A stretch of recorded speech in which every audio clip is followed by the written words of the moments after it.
नमस्कार दोस्तों, मैं डॉक्टर सुप्रिय दत्ता। आप सभी का फिर से एक बार बहुत बहुत स्वागत है मेरा इस YouTube channel homeo care tips पे। दोस्तों, कई दिनों से मुझसे साइडोनिया वल्गरिस होम्योपैथिक मेडिसिन जो है उसके बारे में लोग कई सवाल पूछे हैं कि साइडोनिया वल्गरिस का क्या यूजेस है होम्योपैथी में, किस तरह की मेडिसिन है ये और किन किन चीजों में हम लोग इसे अपना यूज में ले सकते हैं। तो लोग एक ब्रीफ आइडिया पाना चाहते हैं इस दवा के बारे में। तो आज आपको साइडोनिया वल्गरिस से जुड़ी पूरी इन्फॉर्मेशन मिलने वाला है कि ये किस तरह की मेडिसिन है और किन किन कंडीशन में हम लोग इसे अपना यूज में ले सकते हैं। तो एक कंप्लीट आइडिया आज आपको मिलने वाला है इस वीडियो से, ताकि आज की बात आपको साइडोनिया वल्गरिस से जुड़ी कोई भी कंफ्यूजन ना रहे। तो चलिए वीडियो को स्टार्ट करते हैं। दोस्तों, सबसे पहले मैं आपको बताना चाहूंगा कि साइडोनिया वल्गरिस एक प्लांट किंगडम की दवा है जिसे क्वींस नाम से भी जाना जाता है और इसका प्लांट मोस्टली ठंडी देशों में ही पाई जाती है जहां टेम्परेचर सामान्य तापमात्रा से काफी कम हो। और ये साइडोनिया वल्गरिस की फैमिली रोजिया है और ये रोजिया फैमिली में सेव और नाशपाती जैसा फल भी आता है। और ये जो आप स्क्रीन पर देख पा रहे हो यही है साइडोनिया वल्गरिस का फल।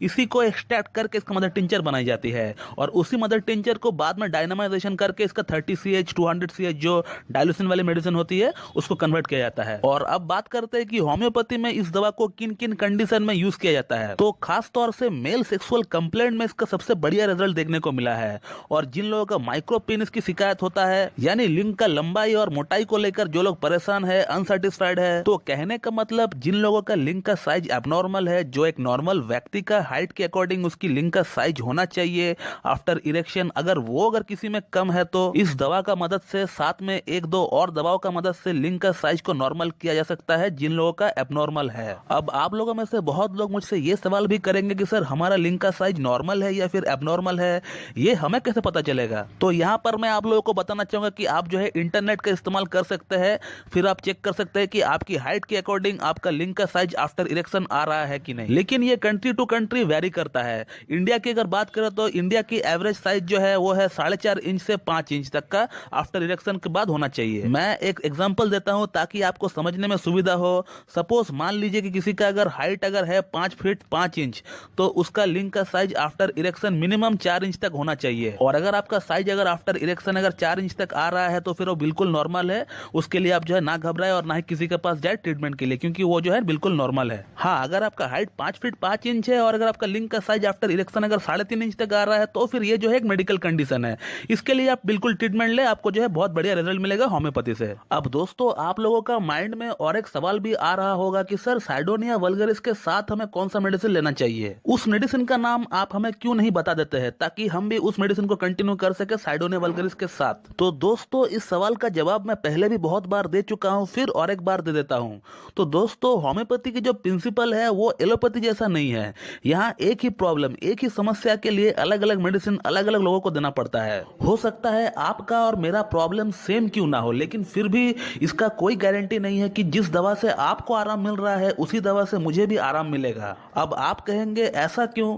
तो दोस्तों, हो सकता है आपका और मेरा प्रॉब्लम सेम हो, लेकिन आप और मैं एक इंसान तो नहीं है ना। हम लोग अलग अलग इंसान हैं। आप वेस्टर्न कल्चर फॉलो करने वालों में से हो, लेकिन मैं इंडियन कल्चर को फॉलो करता हूँ।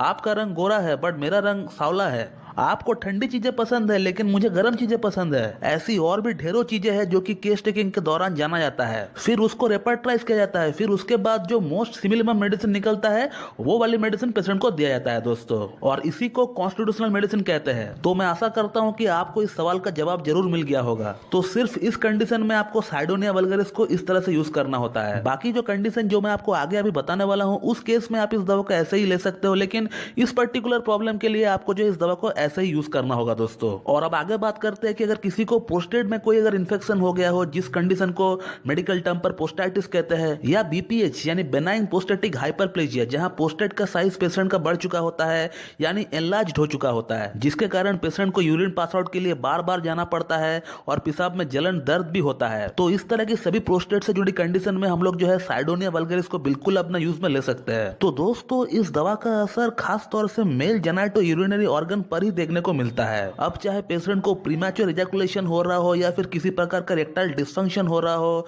जहां लिंग में प्रॉपर तनाव नहीं आ रहा है पेशेंट को, या नाइटफॉल का शिकायत हो रहा हो, या फिर प्रोस्टेट से जुड़ी कोई प्रॉब्लम क्यों ना हो पेशेंट को, जिसके कारण पेशेंट को बार बार यूरिन पास आउट के लिए जाना पड़ता है, पेशाब जो है ड्रॉप बाय ड्रॉप गिरता है।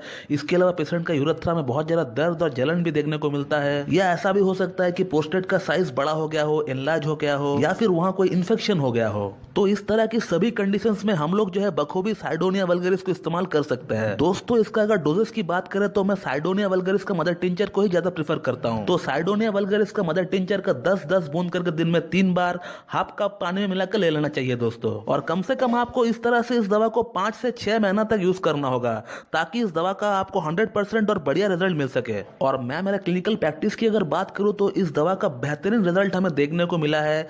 जहां पुरुषों की सेक्सुअल ऑर्गन से जुड़ी कोई प्रॉब्लम या किसी प्रकार का कोई प्रॉब्लम हो तो हमें साइडोनिया वल्गरिस को बिल्कुल भूलना नहीं चाहिए दोस्तों। आप लोग जो है एग्नस कैस्टस, कैलाइडियम और सिलेनियम जैसे डीप एक्टिंग ड्रग को ऐसे ही किसी का वीडियो देखकर ले लेते हो। कुछ लोगों में हो सकता है कि ड्यू टू पेलिएशन पेशेंट को कुछ दिनों के लिए रिलीफ जरूर मिल गया होगा, लेकिन कुछ लोगों में इस तरह से सेल्फ मेडिसिन करने के कारण से मेडिसिन का सिम्टम्स डेवलप होने लगता है पेशेंट का शरीर में। तो मेरा कहने का मतलब आप लोग इतना डीप एक्टिंग रेमेडी को जो है खुद से बिल्कुल ना ले दोस्तों। और अगर आप खुद से कोई दवा ले भी रहे हो तो साइडोनिया वल्गरिस जैसी मेडिसिन को ले, जो कि उतना डीप एक्टिंग रेमेडी नहीं है बट फिर भी इसका बहुत अच्छा परिणाम देखा गया है मेल प्रॉब्लम के लिए। तो दोस्तों मैं इस वीडियो को यहीं पे एंड करता हूं और मैं उम्मीद करता हूं कि आप लोगों को मेरा ये वीडियो पसंद आएगी और मेरा वीडियो जो है आप लोगों के लिए लाभकारी साबित होगी। इसी तरह मुझसे जुड़े रहने के लिए मेरा YouTube channel homeo care tips को लाइक करें, शेयर करें, सब्सक्राइब करें और बेल आइकन को दबाना बिल्कुल भी ना भूलें दोस्तों। और अगर इस टॉपिक से रिलेटेड आपको मुझसे कोई जानकारी चाहिए तो फिर मुझसे भी कॉन्टैक्ट कर सकते हो।